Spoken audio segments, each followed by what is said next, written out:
नमस्कार. नोकर भरती या यूट्यूब चॅनलमध्ये आपल्या सगळ्यांचं स्वागत आहे. Central board of secondary education म्हणजेच CBSE केंद्रीय माध्यमिक शालांत परीक्षा बोर्ड यांच्याकडून नवीन भरतीची जाहिरात देण्यात आलेली आहे. असिस्टंट पदासाठीची डिटेलमध्ये माहिती, विस्तारित माहिती आजच्या या व्हिडिओमध्ये पाहूयात. यानुसार पाहू शकता अधिकृत जे नोटिफिकेशन आहे, जाहिरात जाहीर करण्यात आलेली आहे केंद्रीय माध्यमिक शिक्षा बोर्ड यांच्याकडून. यानुसार असिस्टंट सेक्रेटरी ॲडमिनिस्ट्रेशनसाठीचं जागा आहेत पे लेवल 10मध्ये. एकूण जी जागा आहे ते पाहू शकता. टोटल जागा 18 जागा आहेत. यासाठीच्या वयाची पात्रता आहे, जास्तीत जास्त वयोमर्यादा 35 वर्षापर्यंत आहे. अप्लाय करताना ज्या पोस्ट कोड आहेत ते पाहणं आवश्यक आहे. प्रत्येक पदासाठीच्या पोस्ट कोड देण्यात आलेले आहेत. त्यानंतर पुढचे पद पाहू शकता असिस्टंट सेक्रेटरी अकॅडमिक्स पे लेवल 10मध्ये. हे ग्रुप एच्या पोस्ट आहेत. जास्तीत जास्त वयोमर्यादा आहे 30 वर्षापर्यंत. एकूण जागा 16 आहेत.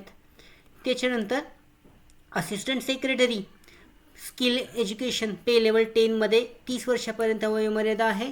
एकूण 8 जागा यासाठी आहेत. असिस्टंट सेक्रेटरी ट्रेनिंगसाठी पे लेवल 10मध्ये 30 वर्षापर्यंत वयोमर्यादा आहे. एकूण 22 जागा यामध्ये आहेत. पुढचं पद आहे अकाउंट्स ऑफिसर पे लेवल 10मध्ये. एकूण 35 जागा. याच्यामध्ये एकूण 35 वर्षापर्यंत वयाची पात्रता आहे आणि एकूण 3 जागा याच्यासाठी आहेत. ग्रुप बीच्या स्केलमध्ये पाहू शकता ज्युनियर इंजिनियर पे लेवल 6मध्ये एकूण 17 जागा आहेत. वयोमर्यादा आहे 32 वर्षापर्यंत. ज्युनियर ट्रान्सलेशन ऑफिसर पे लेवल 6मध्ये 30 वर्षापर्यंत वयोमर्यादा आहे. एकूण 7 जागा यामध्ये आहेत. त्याच्यानंतर ग्रुप सीमध्ये पाहू शकता अकाउंटंट पे लेवल 4साठी 30 वर्षापर्यंत वयोमर्यादा आहे. एकूण 7 जागा आहेत. ज्युनियर अकाउंटंट पे लेवल 2मध्ये एकूण 27 वर्षापर्यंत वयोमर्यादा आहे. याच्यामध्ये 20 वर्षापर्यंत 20 पदे एकूण आहेत याच्यामध्ये. तर अशा पद्धतीने ही जी पदे आहेत विभागली गेली आहेत. इथे पाहू शकता आरक्षणानुसार वर्टिकल आरक्षण जे आहे त्याबद्दलची जी विस्तारित माहिती आहे ते चेक केली जाऊ शकते. विभागलेल्या जागा, त्याचबरोबर प्लेस ऑफ पोस्टिंग आहे म्हणजे बोर्ड्स ऑफिस आहे. कुठल्याही बोर्ड्स ऑफिसमध्ये प्लेस ऑफ पोस्टिंग म्हणजे नोकरीचे ठिकाण असणार आहे या पदांसाठीचं. यानंतर प्रत्येक पदासाठीची जी PWBDसाठीची कॅटेगरी वाईज मार्किंग आहे याबद्दलची माहितीसुद्धा देण्यात आलेली आहे. तीसुद्धा चेक केली जाऊ शकते.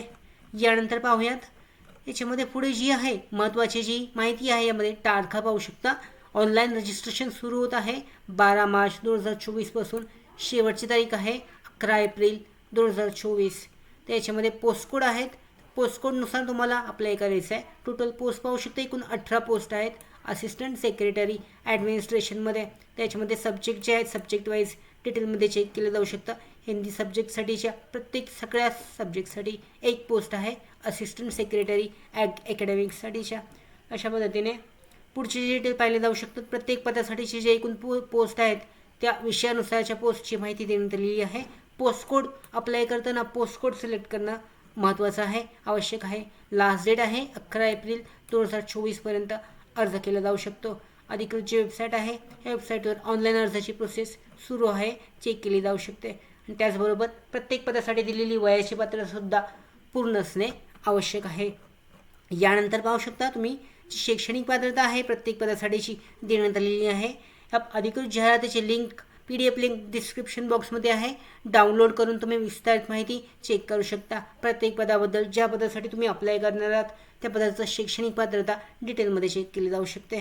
त्याचबरोबर अप्लाय करण्यासाठी जी अधिकृत वेबसाईट आहे त्या वेबसाईटवर लिंक अवेलेबल आहे, त्याद्वारे अप्लाय केले जाऊ शकतं.